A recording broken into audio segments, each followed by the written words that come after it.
Hello, আমি দিয়া আবারও চলে এসেছি একটা নতুন ব্লগ নিয়ে তোমাদের সামনে। আর আজকে দশহরার পরের দিন। আর আগে বলো সবাই কেমন আছো? আশা করি সবাই ভালো আছো। আর আমি বানাচ্ছি চিকেন রান্না হচ্ছে দশহরার পরের দিন। কালকে সেইভাবে মাছ মাংস কিছু খাওয়া হয়নি, সারাদিন ধরে ওই ফলার খেয়েছি, তো আজকে তো মাছ মাংস খেতেই হবে। আর এই জন্য চিকেন হচ্ছে। চিকেনটা আমার বাড়িতে খুব একটা হয় না, কিন্তু তবুও। আর আমার শ্বশুরমশাই ঠিক পছন্দ করে না, কিন্তু এরকম কষা কষা করলে আমার বাড়িতে মোটামুটি খায়। আর সত্যি কথা বলতে গেলে কি, আমার মেয়ের জন্য এই মাংসটা আমি করি না, এরকম রিচ টাইপের মাংসকে দেওয়া হয় না। আর তার সাথে হয়েছিল শাক ভাজা, ভাতের সাথে তো শুরুতে শাক ভাজা না হলে শাক আর মাংসের ঝোল একটা কম্বিনেশনই আছে। আর আমার মেয়ের জন্য হয়েছিল এই পাতলা একটু ঝোল, কারণ ও রিচ ওকে দেওয়া হয় না, ও খায় না।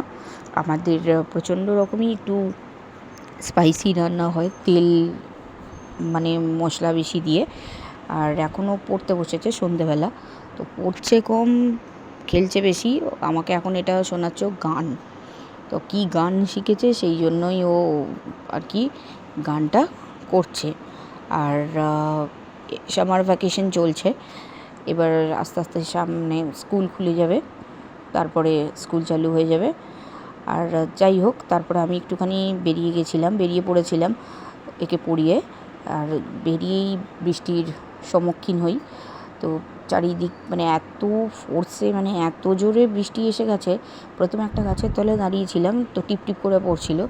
তারপর আমি ভাবলাম হয়তো হবে না, কিন্তু যা জোরে বৃষ্টি, মানে গাছের তলায় কি দাঁড়াবো, গাছের তলা কি আর মানে এত বৃষ্টিতে মানে যাচ্ছে তাই অবস্থা। আমি এখানে ক্যামেরা করছি, আর মানে আমার এখানে সামনে আমার হাজব্যান্ডও ছিল, তো বলছে যে এখন বৃষ্টি পড়ছে, ক্যামেরা করছো, ফোনটা ভিজে যাবে।